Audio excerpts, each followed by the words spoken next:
చూస్ country delight, live better. ఇప్పుడే country delight app ని download చేసుకోండి. ఏంటి పిల్లలు, బాగున్నారా? కూర్చుంటారా?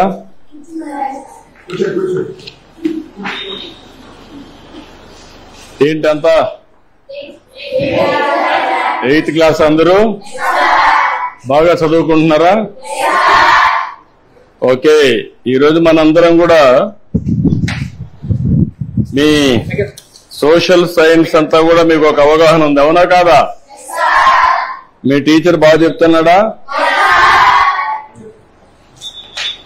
ఓకే, ఈ సంవత్సరం మీరంతా కూడా 8వ తరగతిలో సోషల్ సైన్స్ చదువుకుంటున్నారు. ఇప్పుడు మనం ఈరోజు ఒక పని చేద్దాం. సిద్ధంగా ఉన్నారా? అందరూ అటెన్షన్ లో ఉన్నారా? వేరే ఎక్కడ ఆలోచనలు ఉన్నాయా? మళ్ళా నేను అడిగి చెప్పగలుగుతారా? నేను చెప్పింది యాజ్ ఇట్ ఈజ్ మీరు చెప్పాలి, సరేనా? సిద్ధమేనా? ఓకే, మొదటి టాపిక్. ఎవరన్నా హోంవర్క్ చేసుకొని వచ్చారా? చదువుకున్నారా ఈ సబ్జెక్టు? అయితే నేను బ్రీఫ్ గా చెప్తాను. చెప్పిన తర్వాత మీరు ఏదైనా అడిగితే సమాధానం కూడా చెప్పాలి. చెప్తారు కదా? ఓకే, మొదటి సబ్జెక్ట్ వచ్చి మనకు వనరులు. వనరుల గురించి మనకు ఒక చిన్న కథ. మోనా, రాజు తమ ఇంటిని శుభ్రపరుస్తూ వాళ్ళ తల్లితో గడుపుతా ఉంటారు. అప్పుడు ఈ బట్టలు, పాత్రలు, ఆహార ధాన్యాలు, దువ్వెనలు, తేనె సీసా, పుస్తకాలు చూడండి. వీటిలో ప్రతి ఒక్క దానికి ఉపయోగం ఉంటుంది అనింది. ఎవరు? మోనా చెప్పింది. అందుకే అవి ముఖ్యమైనవి, ఇవి అన్ని కూడా వనరులు అని ఎవరు చెప్పారు? అది అయిన తర్వాత వనరులు అంటే ఏంటి అని రాజు వాళ్ళ అమ్మని అడిగాడు. అడిగినప్పుడు వాళ్ళ అమ్మ చెప్పింది ఏం చెప్పిందంటే, మన అవసరాలు సంతృప్తి పరచడానికి ఉపయోగపడేది ఏదైనా సరే అది ఏమంటారు? వనరులు అంటారు. మీ చుట్టూ ఒకసారి పరిశీలిస్తే అనేక వనరులు మీరు గమనించవచ్చు. తాగేదానికి ఏం కావాలంటాం? తాగినప్పుడు దాహం వేసింది, ఏం చేస్తారు మీరు? వాటర్ తాగుతారు. తాగినప్పుడు దాన్ని ఏమంటారు? అదే సమయంలో మీ పాఠశాల అయిపోయింది, ఇంటికి పోవాలి. దేంట్లో పోతారు మీరు? బస్సులో పోతారు. దాన్ని ఏమంటాం? వనరులు అంటాం. అదే సమయంలో మీరు చదివే పాఠ్య పుస్తకాలు, దాన్ని ఏమంటారు? ఎందుకు వనరు అంటున్నారు? ఉపయోగపడుతుంది కాబట్టి. మీ నాన్న ఇంటికి పోతానే మీకేదో తినిబండారం ఇస్తాడు. దాన్ని తాజా కూరగాయలతో కూడా తయారు చేస్తాడు. దాన్ని ఏమంటారు? వనరులు అంటారు. ఎందుకు? ఉపయోగపడుతుంది. నీరు, విద్యుత్, అదే మాదిరిగా బస్సు, కూరగాయలు, పాఠ్య పుస్తకం, ఇవన్నీ కూడా వనరులు. ఇవన్నీ కూడా తయారు చేసినప్పుడు నేరుగా గాని వస్తువులతో తయారు చేస్తారు, అవునా కాదా అని అడుగుతున్నా మిమ్మల్ని. ఇది రావడానికి తయారు చేసే అన్ని కూడా వనరులే, అవునా కాదా? కాబట్టి ఏదైనా ఒక వస్తువు వనరులుగా ఏ విధంగా మారుతుంది అని రాజుకు అనుమానం వస్తుంది. రాజుకు అనుమానం వస్తే వాటికి విలువ ఉన్నప్పుడే వస్తువులు వనరులుగా మారతాయి. ఉపయోగం ఉన్నప్పుడే వనరులు అనుకుంటాం. ఉపయోగం లేకపోతే మనం అది వనరులుగా పరిగణించాం, అవునా కాదా? అంటే విలువ ఉంటేనే వనరులు, విలువ లేకపోతే అది వనరులు కాదనేది మన అభిప్రాయం, అవునా కాదా? అంటే ఈ రోజు మనం గుర్తుపెట్టుకోవాల్సింది, విలువ అంటే వినియోగ అర్హత, ఉపయోగం ఉండాలి విలువ అంటే, అవునా కాదా? అదే సమయంలో మీరు ఒకటి గుర్తుపెట్టుకోవాలి, లోహాలు ఉంటాయి, కొన్ని విలువ కలిగి ఉంటాయి. మీరు ఇంకా చదువుకుంటా ఉంటే నాలెడ్జ్ని పెంచుకుంటూ పోతే మీకు అనేక విషయాలు తెలుస్తూ ఉంటాయి. ఈరోజు రాళ్ళు రెప్పలు ఉంటాయి, అందంగా ఉంటాయి, దానికి విలువ ఉండకపోవచ్చు, కానీ రెండూ కూడా ముఖ్యమైనటివి.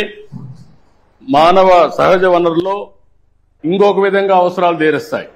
ఇప్పుడు రాయి ఉంది, మీకు ఉపయోగపడదు, కానీ రాయి వల్ల ఏమవుతుంది, కంకర తీస్తారు, అక్కడ కూడా ఉపయోగపడుతుంది. ఈ విధంగా వనరులుగా పరిగణిస్తాం. సమయాన్ని బట్టి వనరుల యొక్క విలువ పెరుగుతుంది, అవునా కాదా?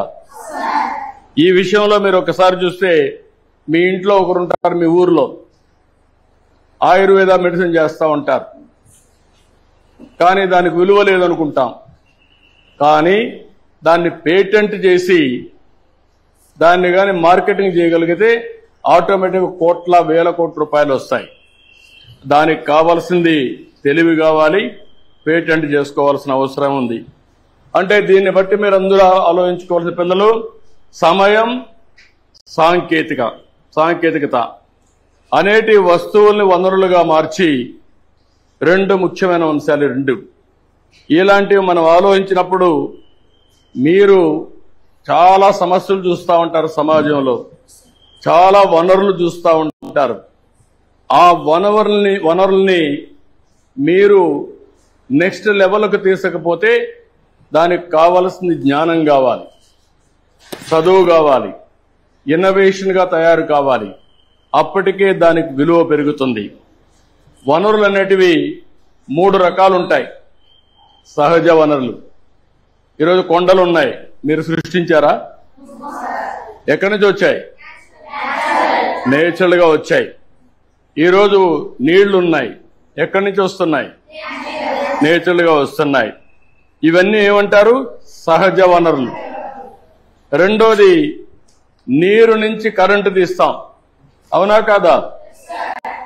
నీరు నుంచి పంటలు పండిస్తాం, దాన్ని ఏమంటారు? Man made. ఇవన్నీ మానవ నిర్మిత వనరులు. ఇవన్నీ ఇంకొక పక్క మానవ వనరులు. ఇప్పుడు మీరు అందరూ ఉన్నారు పిల్లలు, రేపు పెద్ద అయినాక మీరు ఇండస్ట్రీ పెడతారు, కొన్ని వేల మందికి ఉద్యోగాలు ఇస్తారు. అంటే అన్నిటినీ శాసించేది మానవ వనరులు. మానవ వనరులు మీ విజ్ఞానాన్ని పెంచుకుంటే ప్రపంచంలో ఏదైనా మీరు సాధించే అవకాశాలుంటాయి. ఈరోజు మీరు ఒక పని చూస్తే సహజ వనరులు ఏమేమి చెప్పండి? ఏమేంటి? మీరు గాలి పీల్చుకుంటున్నారా? గాలి ఏంటి? అది సహజ వనరులా ఏమన్నా కొంటున్నారా మీరు? నదులున్నాయి, ఇంకో పక్క నేలలున్నాయి, ఖనిజాలున్నాయి. ఇవన్నీ కూడా సహజ వనరులు. ఇవన్నీ ప్రకృతి మనకు ప్రసాదించిన వరం, అవునా కాదా? దీన్ని ఫ్రీగా మీరు ఉపయోగించుకోవచ్చు, అవునా కాదా? అదే మాదిరిగా సహజ వనరుల్ని స్థూలంగా పునరుత్పాదక కాని వనరులుగా విభజిస్తాం. అంటే ఏంటి మీరందరూ ఆలోచించుకోవాలి. పునరుత్పాదక వనరులు అంటే ఏంటి? వాట్ ఈజ్ అంటే దీంట్లో నుంచి మనం ఇప్పుడు ఉదాహరణకు మీ ఊర్లో ఈ మధ్య కాలంలో సోలార్ వచ్చిందా? సోలార్ దేంట్లో నుంచి కరెంట్ వస్తుంది? కాదమ్మా, సోలార్ ఎండ నుంచి వస్తుంది, అవునా కాదా? ఎండ నుంచి కరెంట్ వస్తుంది కాబట్టి కరెంట్ ఏమైనా అయిపోతుంది, ఎండ అయిపోతుందా? తెల్లవారితే ఎండ వస్తుందా లేదా? కాబట్టి దీన్ని ఏమంటారు? పునరుత్పాదక వనరులు, అవునా కదా? అంటే అన్ఎండింగ్ అన్నమాట. ఎంత కరెంటు కావాలన్నా ఉత్పత్తి చేసుకోవాలంటే మీ ఇంటి పైన మీరేం చేయాలి? సోలార్ ప్యానెల్ పెట్టుకుంటే దేనికి ఉపయోగించుకోవచ్చు? ఇంటికి వాడుకోవచ్చు. నువ్వు సైకిల్ గాని ఈవీ సైకిల్ తీసుకుంటే ఏ మాత్రం తొక్కే పని లేకుండా ఇంట్లో నుంచి నేరుగా స్కూల్కి రావచ్చు, స్కూటర్ మారిగా, అవునా కాదా? అది పునరుత్పాదక వనరులు. పునరుత్పాదకం కాని వనరులు అంటే ఏమున్నాయి? మీకు ఒక ఐడియా ఉందా?